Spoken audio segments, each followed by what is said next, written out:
प्यारे बहनों और भाइयों, मेरा नमस्कार स्वीकार हो। देखिए, आज हम आपके लिए बताएंगे कर्म के फल का त्याग किस प्रकार होता है और उसका क्या मतलब होता है।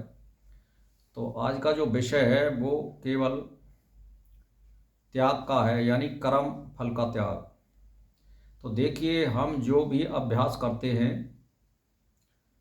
अभ्यास की अपेक्षा भी क्रियाओं को भगवान के अर्पण करना सुगम है।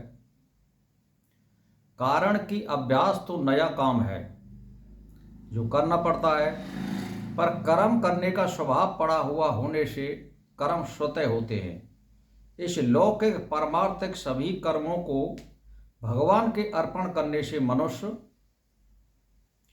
सुगमता पूर्वक भगवान को प्राप्त करता है। आप समझ लीजिए। दूसरी बात यह, अगर मेरे योग यानी क्षमता के आश्रित होकर के तो कर्म करता है तो कर्म करने में अपने को समर्थ पाता है, तो मन इंद्रियों को वश में करके संपूर्ण कर्मों के फल की इच्छा का त्याग कर, यानी आप इंद्रियों को वश में रखिए, यानी अष्टांग योग का पालन करना पड़ेगा आपको। देखिए, मैं आपके लिए एक ही बात बता देता हूं। करोड़ों में से कोई एक सही भजन करने वाला होगा और करोड़ों में तो एक जो है फल के त्याग करने वाला होगा, और जो करोड़ों त्यागी हैं उनमें से कोई एक आदि ही आचरण करने वाला होगा। सबका मेल बैठ नहीं पाता है। तो इसीलिए मैं एक ही बात कह रहा हूं कि भगवान को यदि तुम्हें प्राप्त करना है, यदि साधक अपने संपूर्ण कर्मों को भगवान के अर्पण ना कर सके और भगवान के लिए सभी कर्म ना कर सके, तो उसे फल इच्छा का त्याग करके अपने कर्तव्य कर्म करने चाहिए, क्योंकि फल इच्छा यानी बांधने वाली होती है। जो लगा लो आप, यानी सबरे कर्मों को भगवान के अर्पण नहीं कर सकते, तो केवल कर्म के फल का त्याग करिए आप। भक्ति की दृष्टि से एक भगवान के सिवाय अन्य कुछ है ही नहीं। फिर कौन से बैर करें और किससे और क्यों करें भाई। यानी ज्ञान योग का भी किसी से किंचित मात्र भी बैर नहीं होता है, यद्यपि स्वाभाविक उदासीनता तटस्थता रहती है। ज्ञान मार्ग में बैराग की मुक्ता रहती है और बैराग रूखा होता है। इसीलिए ज्ञान योगी के भीतर कठोरता न होने पर भी बैराग और उदासीनता के कारण बाहर से कठोरता प्रतीत होती है।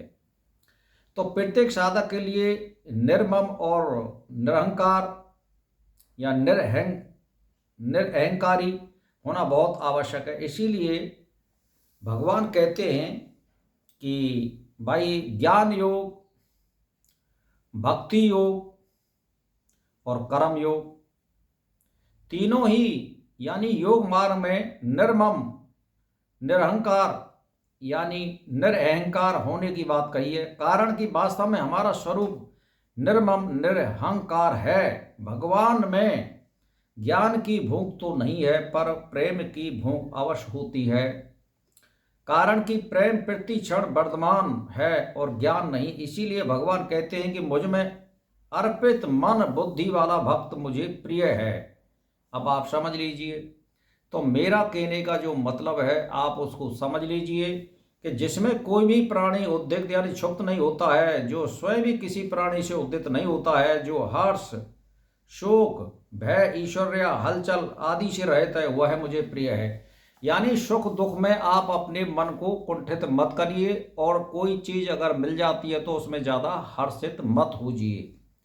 जो अपेक्षा आवश्यकता से रहित, बाहर भीतर से पवित्र और चतुर उदासीन व्यथा से रहित, और सभी आरंभों का अर्थात नए नए कर्मों के आरंभ का सर्वदा त्यागी है, वह मेरा भक्त मुझे प्रिय है। अब आप समझ लीजिए। भक्त का दर्शन स्पर्श आभूषण दूसरों को शुद्ध करने वाला होता है। उसके शरीर का स्पर्श करने वाली हवा भी शुद्ध करने वाली होती है। इसीलिए यानी शुद्ध ज्ञान योगी महापुरुष में भी होती है, तथा भक्ति में आरंभ से ही सबके हित का भाव विशेष रूप से रहने के कारण उसे विशेष शुद्धि होती है। यानी भक्ति पर ज्यादा जोर दिया गया है। आप यो रूखा भजन मत करिए, कुछ भगवान में प्रेम और आहादित शक्ति को उल्लंघित करिए, तभी आपका कुछ काम करेगा। तो मैं आपसे एक ही बात कहना चाहता हूँ, कर्म के फल का त्याग करिए, निष्कर्म कर्म करिए, और यदि तुम फल की इच्छा करोगे तो बंधन में बन जाएंगे। उस पर भगवान के ऊपर छोड़ दीजिए, अच्छा करता है या बुरा करता है, आपको जो कर्तव्य मिला है, मान के चलिए आप एक गृहस्थी हैं और गृहस्थी का आप पालन कर रहे हैं, तो लेकिन ये नहीं है कि आप गृहस्थी का पालन करते हुए परमार्थ नहीं करते, ईश्वर को स्मरण और ध्यान नहीं कर सकते, कर सकते हैं। तो इसीलिए ईश्वर को प्राप्त करने के लिए आपके लिए एक ही फॉर्मूला है, कर्म के फल का त्याग करिए। या मिले या ना मिले, हमें भगवान का भजन कीर्तन ध्यान स्मरण आदि करना चाहिए। अब वो देगा या नहीं देगा या क्या करेगा वो उसके ऊपर है। इसीलिए हमें पहले से ही मान के चलिए, हम रोजाना एक एक घंटा भजन कर रहे हैं तो भगवान हमको धन दे दे, हमको ट्रैक्टर दे दे, हमको हवाई जहाज दे दे, हमारी नौकर लग जाएं, या हमें मतलब ये कि धन और संपत्ति या घर मकान गाड़ी दे। इस इच्छा को आप मत रखिए, क्योंकि आप बोलो मत, वो आपके अंतर आत्मा की जो आवाज़ है उसको भी जानता है। शुद्ध प्रेम के लिए और शुद्ध त्याग के लिए बिल्कुल लेश मात्र भी कोई इच्छा नहीं होती है कि मुझे कुछ लेना है, इसी का नाम त्याग है। आप परमार्थ करिए, जैसे मान के चलिए गौशाला में आप सेवा दीजिए और कोई पैसा धेला मत लीजिए, 1 घंटा आधा घंटा, तो जैसे मान के चलिए आप जो भी कुछ आप पे बन जाए तो पक्षियों के चुचौवा के लिए आपके लिए कोई लाभ नहीं है, ये सब परमार्थ में आते हैं।